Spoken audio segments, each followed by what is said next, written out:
October 12th, just a preview, getting this set up. All camera cap. Interview with Tamara, and we're just going to go over some photos. I don't know, I just made a little questionnaire here. Just kind of wanted to go over some of the things that her experiences, and I don't know, picture is not enough sometimes, so I'll explain who people are and you know what they're really kind of thinking.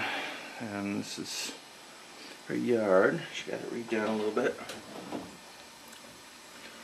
Nice little fountains, and oh, that's good. That's covered up. Nice flowers. It's a rainy day. Pretty warm for Michigan. October 12th, 2017. Test. I'll play this back, see if it works. Oh, just a note, I'm using a Canon Allura 2 MC instead of just pushing the button on the iPhone, which would be easier, of course. These are the last. I went to Micro Center, and these are the last pack of mini DVD tapes. So we're lucky about that. And I'm gonna have to transfer this all over. She's using facilities. I'll see if this works. Okay, I did a little test there, and then I noticed I was doing the same thing as before, which was the shaky cam kind of thing, which gets really annoying when you're watching it later on. So I got the tripod here, and I'll try not to hold the camera too much, I guess. Okay. Let's see here. Put a little light on the subject. Yeah. You remember that? Yeah. That was one of Pop's. Oh, that was one of his big things. Like to. Let's put a little, you know, flip the, and then I don't know what it was about. He probably heard it from somebody else, or There you go. I don't know. Let's get. Yeah, he had certain favorite buzzwords, that's for sure. Let's see. All right.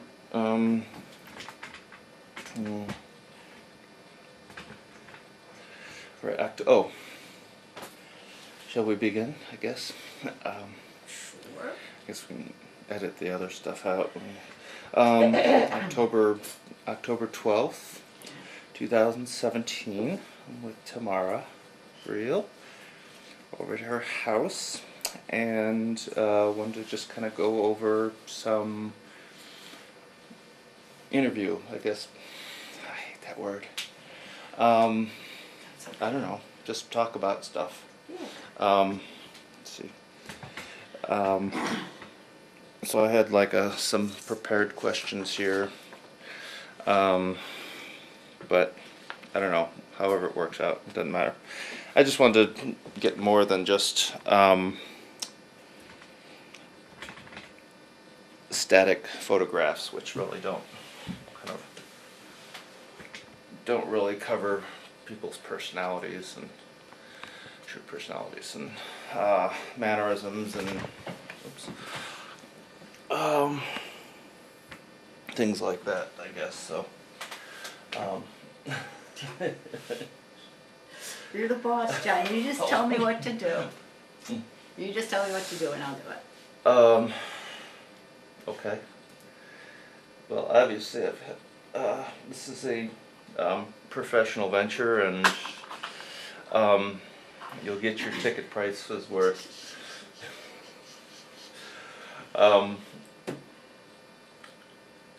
Actually, some pictures would be good too, but I don't know. We can stop and we can go over stuff. Well, I figured I've got my computer, and I've got a bunch of things that are on the computer. Okay. So I thought that might be the easiest, way that I could pull some stuff up that you could see. Brilliant. There you go. Computer. Store everything digitally in one place. There you go. Access it immediately. There you go. What a concept. It's a concept, yeah. Okay. Excellent. All right. Do you want something to drink, or No, you are I'm all good. set? I'm good. You got a Coke there. I got a Diet Coke. Yes, caffeine free. So- Okay, so I guess I was wondering if like you can talk about your early childhood life. What was your What was your very first memory? Very Very first. first, I know exactly what it is. I was born in New Britain, Connecticut, which is a small manufacturing town kind of in the center of Connecticut. And when I was about 2 years old, my mom had to go into the hospital for surgery because she had thyroid problems, and at that time they didn't have medications that you could take to control it. So if you had an overactive or an underactive thyroid, I guess they could do some stuff, but anyhow, she had to go and have surgery, and she had part of her thyroid cut out together. And I don't remember that at all, but what I remember is as a very small kid sitting in the kitchen of our house and looking kind of up from, I was on the floor, so looking up, and we had white kind of stucco walls, it's all white, and then screaming in terror. So that, I remember that. What my mother remembers is... Was that before or after or during the process or something? I'm going to tell you. So what my mother remembers is she had to go to the hospital for this surgery, and she was away for a couple of days, and I was only 2 years old, and she was missing her little baby girl and was looking forward to coming home. She was coming back, she came back home, walks into the house, and her throat is all swaddled in this white bandaging, and her voice is kind of hoarse from this surgery, and she must have said hello or something, and I looked at her and just burst out screaming and yelling. I was terrified. My mother was heartbroken because here she's looking forward to seeing her little baby girl. You know, she walks in and I look at her. Ah! So that's my earliest memory. Mom's turned into a monster? Yeah. So. Holy crap. Yeah, that was quite a memory. And you were like 2 years old? Yeah, about 2 years old. Yep. That's... My mom remembers all this much better than I. I just remember sitting on the floor being scared to death of something. So we lived in Connecticut. My father's parents had emigrated from Russia to this country. And somehow or other, they landed in New Britain, Connecticut. Your father's parents, and when was that approximately? Let's see. My father's mother, Anastasia, left Russia in 1909, and no, 1909, and the man that she would marry, John, came to this country in 1910, so she was a little ahead of them. And I can show you a picture of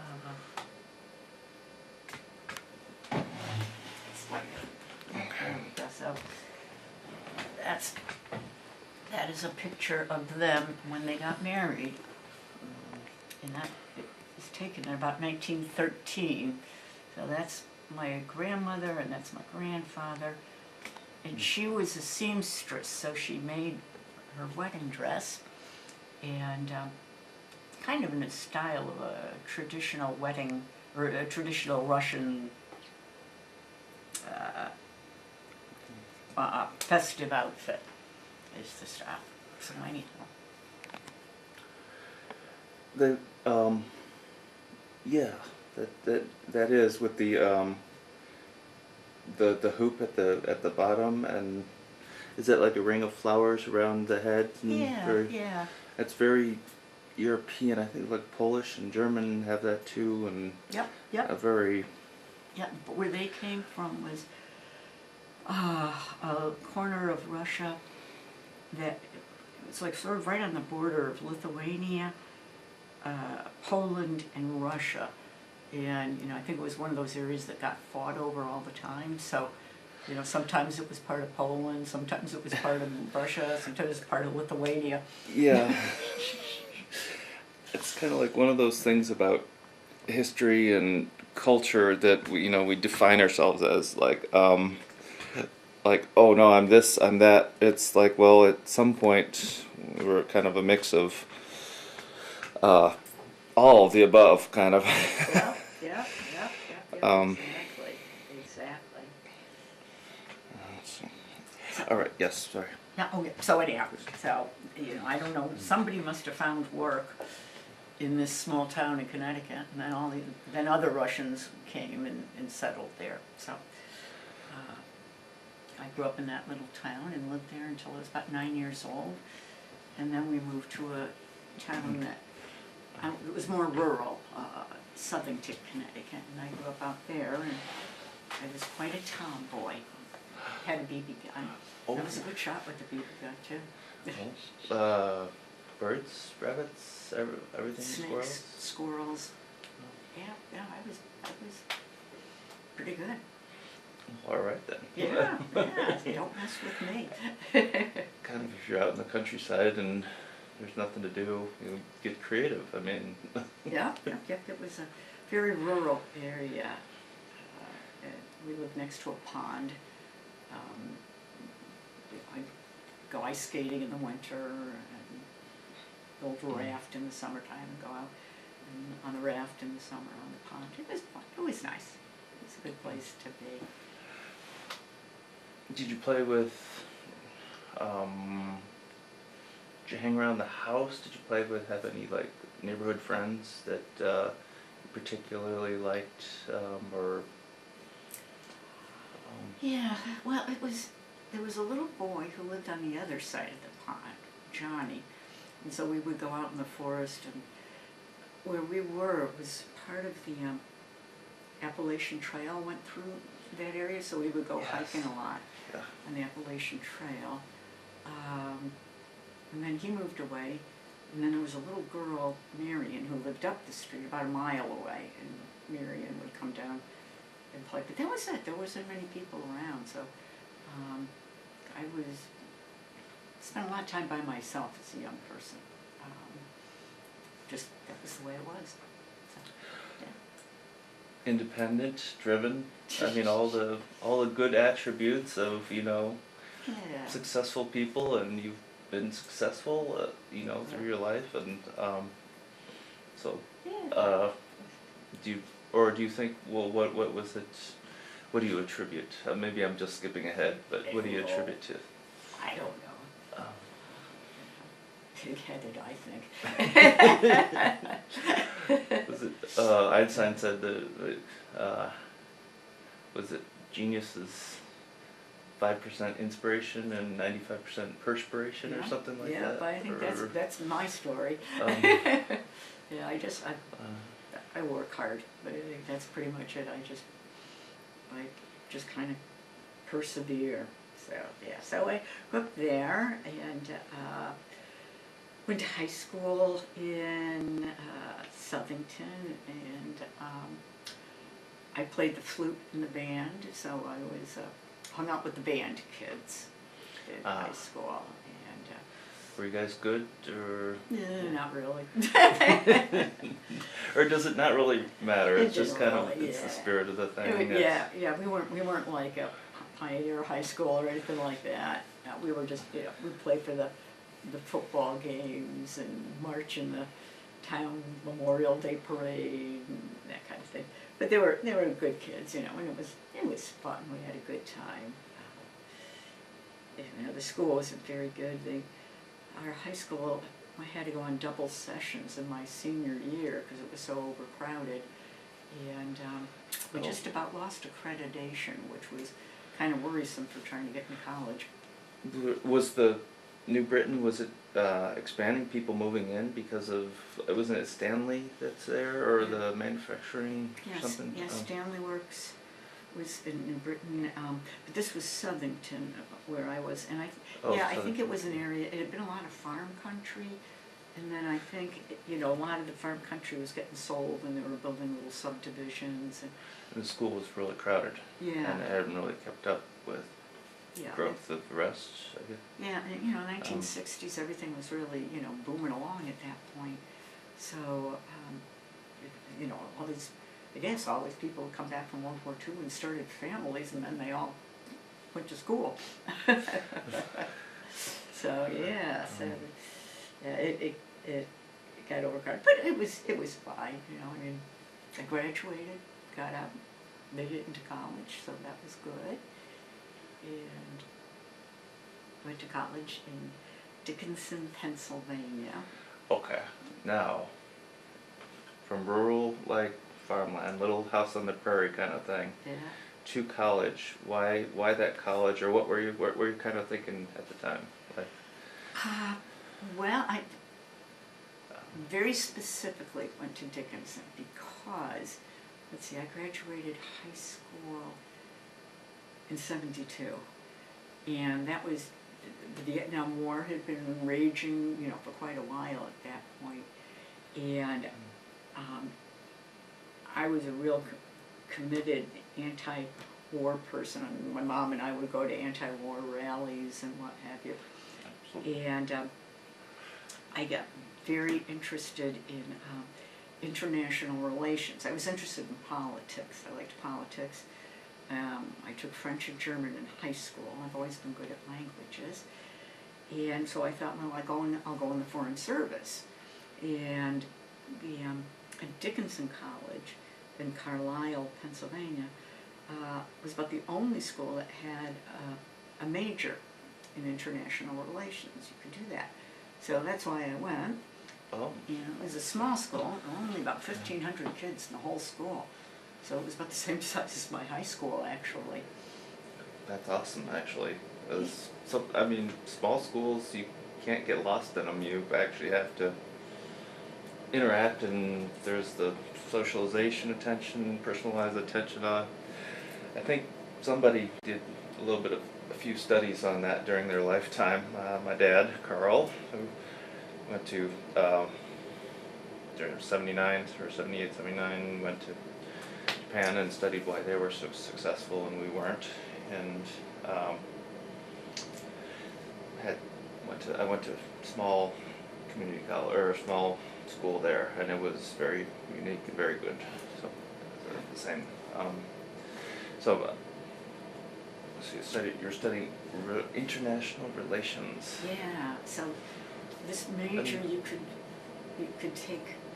had to take classes in politics, economics, and history, and you could determine, which area you wanted to emphasize the most. In my freshman year, freshman students, you always get sort of the dregs of the courses that are left, because all the upperclassmen get to register before you do. So there wasn't great choices my first semester, but I was able to take a world economics class, and it was awful. I hated it. I just, barely got through it. It was awful.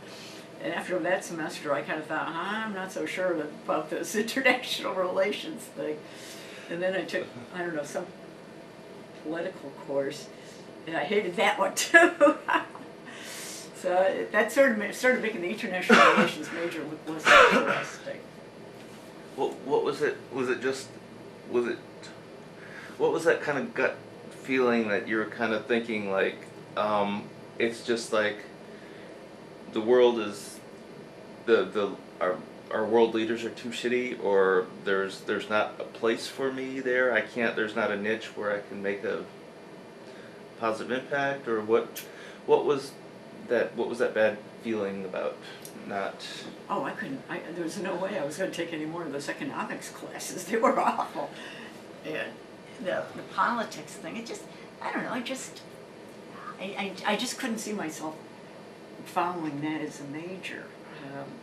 And then I had to take other classes, and they had requirements. You had to take so many classes in the sciences, so many classes in humanities, so many classes in social sciences, some other area.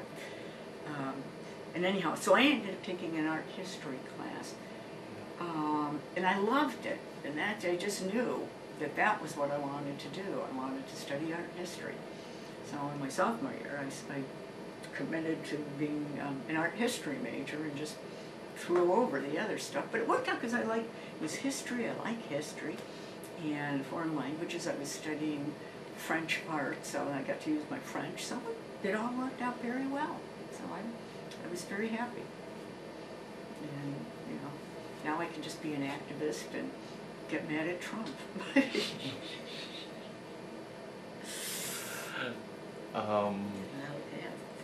So I spent my junior year in Paris, and stayed there for a year and studied, and I got to study at the Sorbonne, studied art history there, and French literature. I got to do an internship for a month at the Louvre. That was pretty cool. I spent a month working as a nanny up on the channel between the English Channel and France. Spent a month up at the beach up there, watching out for a kid. And didn't want to come home, but my folks told me I had to come home and graduate. Is that Calais? Or? Near Calais, yeah, around Normandy. Oh.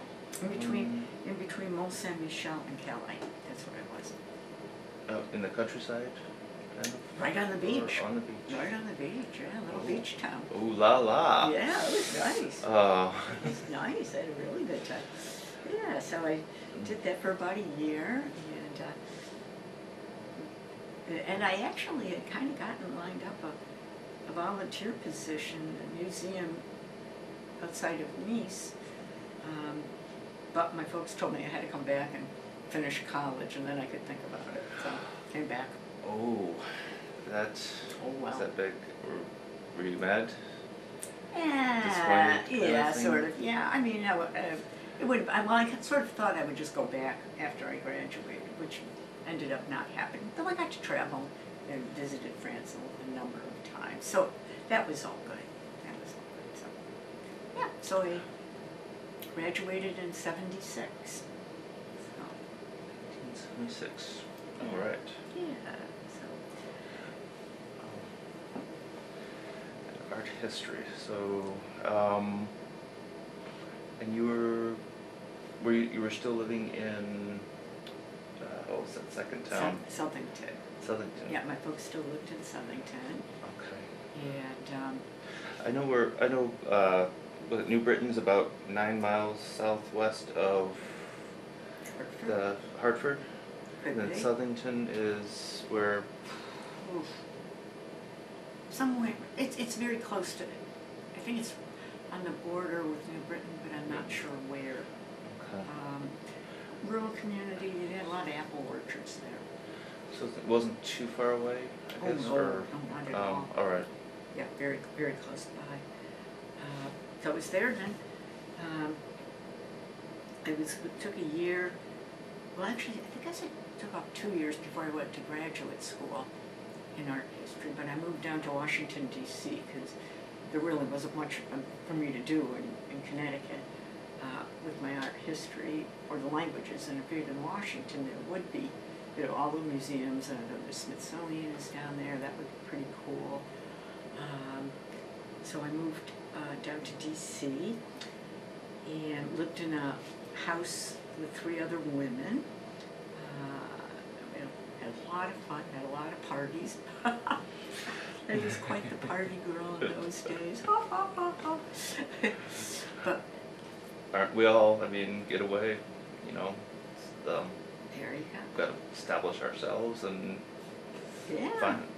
figure out what we want to do. I guess we kind of bounce around and then find a direction eventually, I guess, Yeah. growing up. Yeah. So Washington D.C. with 3 other girls? The other girls, yeah. And we live right at DuPont Circle. DuPont Circle. Okay, I don't know. I'm not sure where that is. Oh, it's but, it's now it's quite chic. When I lived there, it was kind of down at heel, so we could afford to live there. But it was right downtown. Like I could walk right down to, say, the White House or the Smithsonian if I wanted to. And I got a job. My first job was working at the National Gallery of Art.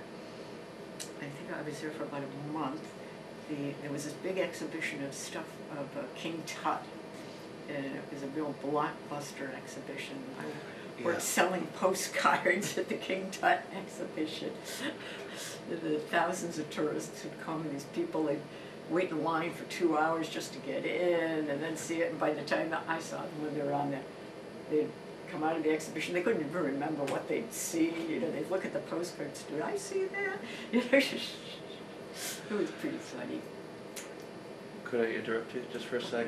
Just for reference, we were in Egypt, and we were in the Egyptian National Museum by ourselves, and with the King Tut Museum back in 1978, and it was completely unguarded. There was no cameras, there was no shields over anything. It was just, I think we were just there in the museum by ourselves. That's crazy. Something. So, anyways.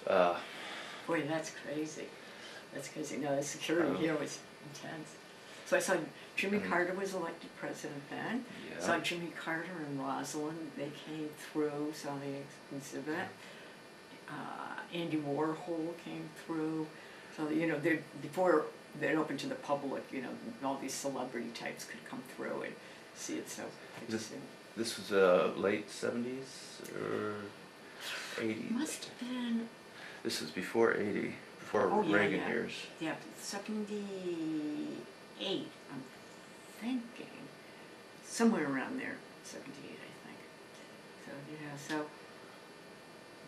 yeah, so anyhow, saw the King Tut exhibit. Yeah. And then I got to work at the Freer Gallery of Art, which is the Oriental Art Museum. The museum is right next to the Castle building. And again, it was worked at the postcard desk, the sales desk. But I got a job in the museum. You were still kind of entry level. Oh yeah. But you were there. Yeah. Exactly. In the middle of big things going on. Exactly. And I asked one of the curators if I could do a project or do something, you know, some volunteer work for her, because I knew I was going to apply to graduate school. So I figured if I did something, then she would write me a nice recommendation for graduate school, which she did. Mm-hmm. So I got into graduate school, and my interest was medieval art. And there were two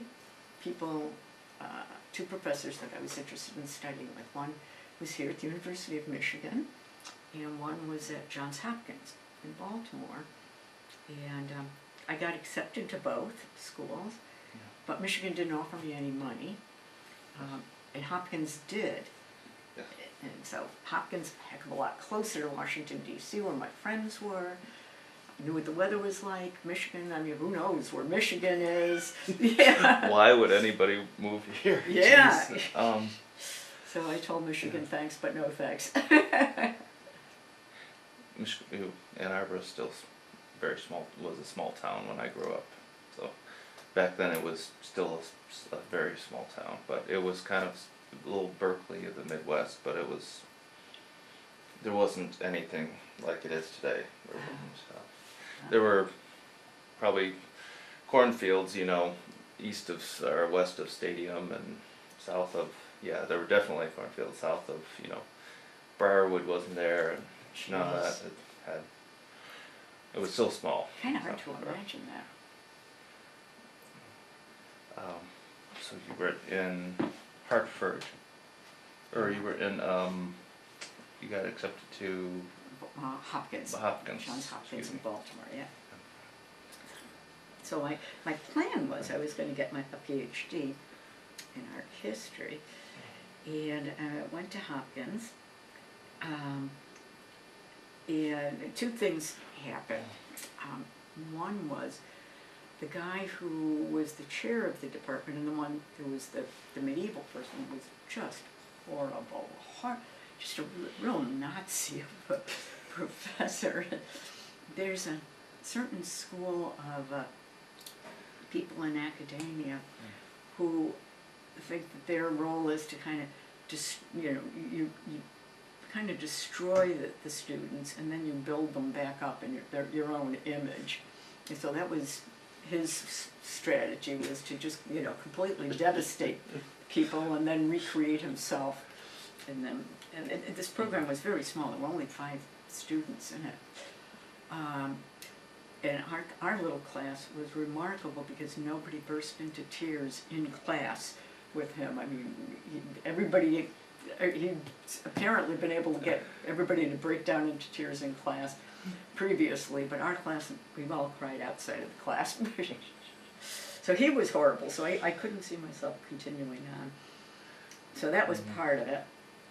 And the other thing was, I was living in graduate housing at that time in Baltimore, and I had a ground floor apartment in the back of the building, and it had kind of a grill on the window. And one night in October, some guy came along and kind of ripped the grill off the window and broke into my apartment and tried to rape me. And I fought him off, so that was a good thing. But that was pretty devastating, to put it mildly. So I had to get moved to another apartment, and it was pretty traumatic. But they caught this guy, and then I had to go to court against him. But he had his posse, and his posse knew where I lived, so I was getting these threatening phone calls. We know where you live, we know where you are, we're going to come get you. So it was awful. So I had to end up living back in D.C. and would take the train back to Baltimore and just go to class and then leave again. And so after that, I thought, I don't think that I'm going to continue with this PhD thing. So I just got the master's degree and got out of there. That was it. It was not one of the happier times in my life, shall we say. Just because of this guy and this group of people, Oh, and the professor and yeah. just the whole thing. The whole in thing general. it was just awful. And I didn't like the people, and I thought, I don't want to spend my life with a bunch of these, snooty academicians. They aren't any fun to be with. I don't like them. I don't want to do this. So I'm not a very snooty person. There. So I moved back down to D.C. and lived down in D.C. for a little while, and met the guy that I would go on to marry, Terry, and he worked on Capitol Hill. He was a staffer to a congressman from New Jersey, and he was going to Georgetown Law at night. So he was a hard-working fellow, very bright, extremely good-looking.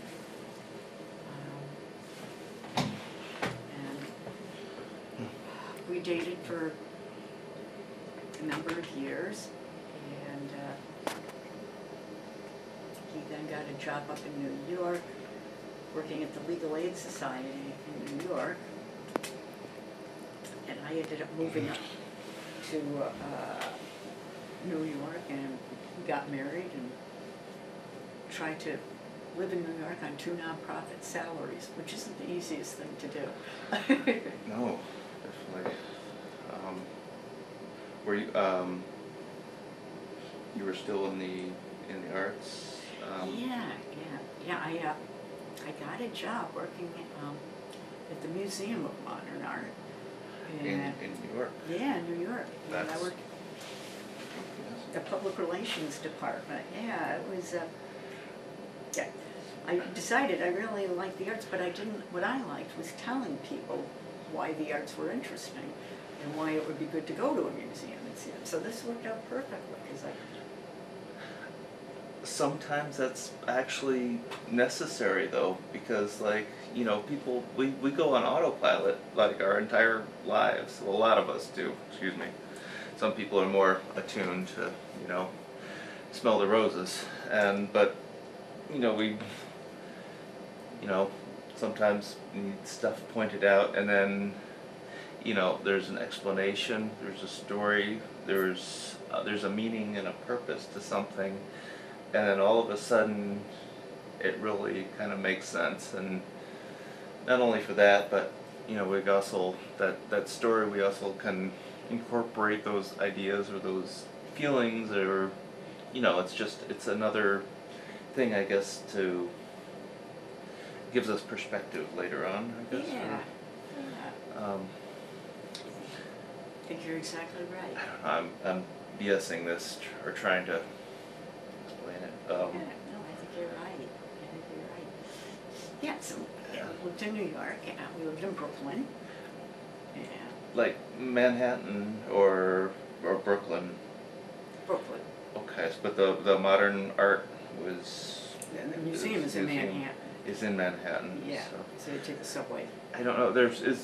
Do people just go back and forth? Is it free travel? They work in Manhattan and then they live in the burbs or Yeah, other places.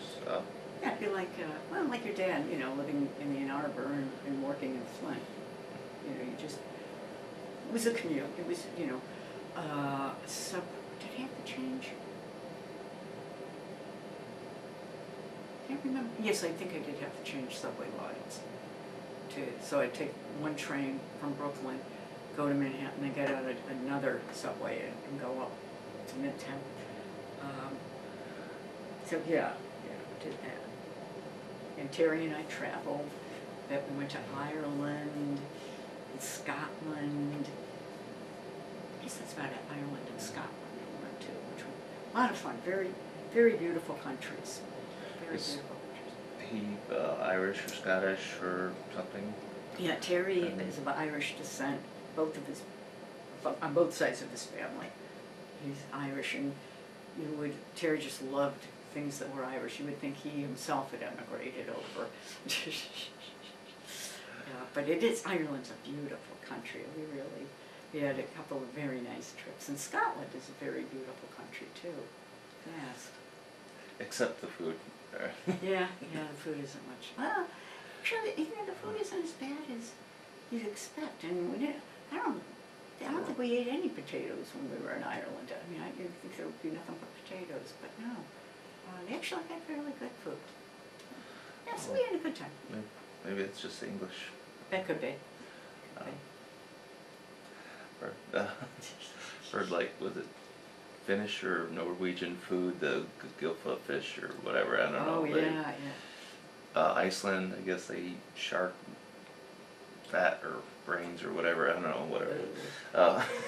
Ooh, that doesn't sound good at all. But anyways, so yes, off the subject. What was your favorite place there in Ireland? In Ireland? Yeah. Did you like the castles? Did you like the people? Like an experience? Like. Yeah. Oh, I think the people and the pubs. That was the most, because the pubs are they're like sort of social centers. So somebody could be drinking beer. The guy who might be at the bar with his buddies, a wife and the kids are sitting off in a booth in the corner. It's not like this country where people just go to get plastered, where you'd be sitting at long tables and everybody'd be singing. They'd be singing songs and everybody's singing and having a good time. They're just the Irish, and they're just very happy people. And it's a pretty country, and green. Just, you can't believe how green it is. Just gorgeous place. And good beer. Or good food, good, happy people, and beer. That's good combo. Yeah. Weather's kind of a trade-off, I guess, or whatever. I was only there a little bit, so that one I can't comment on. No. But we had a good time. Yeah, I mean, you can live in Hawaii and get sick of that damn sun and noisy surf all the time, birds pooping everywhere. Anywhere could be. That's true. Grass is always greener, I guess. That is true. That is true. So we lived there in New York about 5 years, and And the thing, I mean, New York it's a great place to be, especially when you're young. Yeah. Because you can put up with living in a really, tiny apartment and, not having a car and all stuff. But we started to think, we would like to have Yeah. like a car or a dog or, something more than a one-bedroom apartment. And there was just no way we could afford those things in New York. Establish your own kind of, community or Yeah. family unit. Exactly, exactly. Just things that just are pretty normal anywhere else, but in New York they're, kind of outrageous to think about having a car or, a dog or something. So we started looking for jobs, and Terry's family lived in Ohio, and we thought it might be nice to live closer to family. So we sort of looked in Ohio, and I looked in Connecticut, and I was the one who got the job first. I got a job as the Director of Cultural Affairs for the city of New Haven, Connecticut. And New Haven is a lot like Ann Arbor.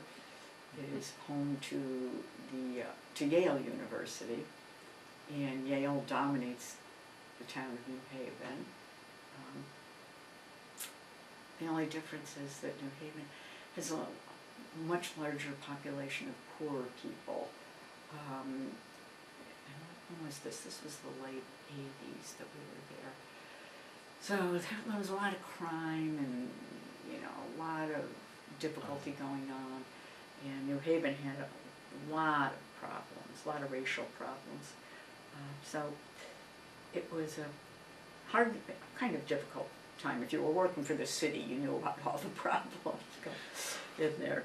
But I was in charge of all the arts programs for the city and kind of getting grants and then, reallocating funds to artists and trying to build a strong and healthy arts community. So that was pretty exciting.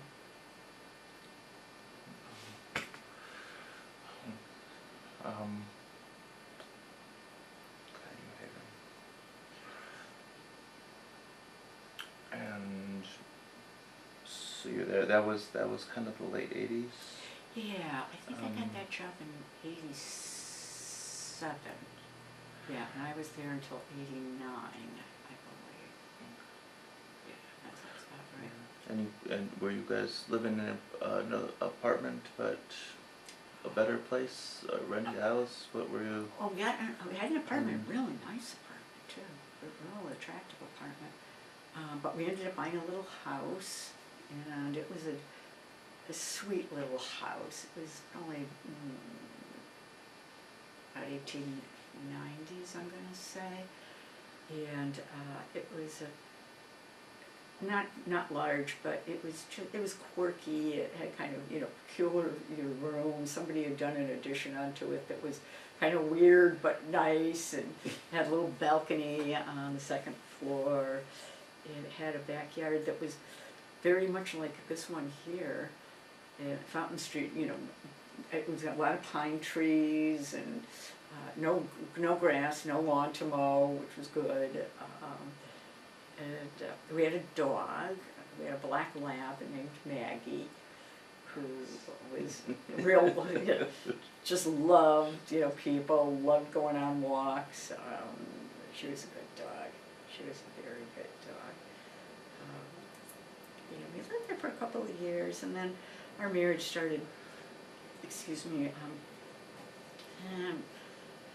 just not really working out. Terry was a good person, I was a good person. We just weren't the right people for each other. And also around that time, there was a big economic crisis. The savings and loan crisis happened. I remember that. There was a big fallout from that, and without going into too much politics or whatever, but I guess we kind of repeated it back in 2008 or something like that. But that was Wall Street directly, and that was the people. But I guess with the savings and loans, it was like Donald Reagan and some of the. I don't remember. I don't remember what happened. All I know is that one minute it seemed like there'd been plenty of money sloshing around, Yes. and then all of a sudden there wasn't any. It was kind of like, there was a bathtub full of water and you pull the plug and it goes. I mean, banks were failing. I mean, banks don't fail. Businesses were going bankrupt. Terry worked for a law firm. The law firm laid Terry off. I mean, law firms don't lay attorneys off. That would be when they would, I would think, good times. I mean, bad times are good times for law firms or something. Yeah. Or is it, what kind of I don't know. specialty of law? I mean, was he, I yes. think it was a general practice. It seems like they did a variety, maybe wills and family law, and I think it was sort of a general practice. But yeah, Terry got laid off. The city of New Haven was going broke. They decided to eliminate the Department of Cultural Affairs. I mean, what do you do when you run out of money? You wipe out the smallest department. So we both lost our jobs. We ended up, as they now say, what is it? Underwater on our mortgage. Our mortgage was more expensive than what the house was valued at. So we had to end up declaring bankruptcy.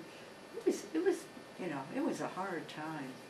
It was a hard time, and I think there was all that stress was going on, and then Terry and I weren't getting on, so we got divorced. So it was time to move, go for greener pastures. So, but you know what, John? I'm going to ask if we could maybe take a break and then pick this up another day. Absolutely. Okay. This was a good session, and I'd love to have like 10 more hours of it. But there's practical things like the rest of the day and rest of life and rest of the world, stuff like that. Yeah, it's the talking that makes me tired. So my lungs get kind of tired from it. So. Understand. All right. We'll pick this up another time. Okay. We'll kind of schedule. Continued. All right. We got that's a really good picture of early life, I guess, and wow, that was a set of struggles after another. Yeah. Wow. Sorry. Oh, yeah, I mean, a lot of people went through the same sort of thing, Kind of like the more recent housing crisis. A lot of people lost their homes and jobs and what have you. Just, it's when the bankers or whomever playing fast and loose with the economy, they're not the ones that end up really paying the price for it. It's the ordinary folks that get caught. That's you could listen to me. I've probably typed many hours on that subject on the internet, and scraping about that, how nobody went to jail, and they probably should have been at least hung up by their thumbnails, and a few of them. Bank of America was foreclosing on houses with no mortgages, but there was one good story. They foreclosed on a house with no mortgage, and there wasn't the people that didn't even bank. They just picked out a random house and foreclosed on it, and then the guys turned around and sued Bank of America, who didn't show up, so they got a judgment, and then they actually foreclosed on a branch of Bank of America. They showed up and said, we're gonna, with the police, and there was something, I don't know, there was some story where it was the Robin Hood wins against the big guy. Oh, well, that's good. But those are far and few in between, unfortunately. All right, I'm stopping here, and thank you very much. Oh, yeah, no problem. If you could just put that tripod right over in the corner.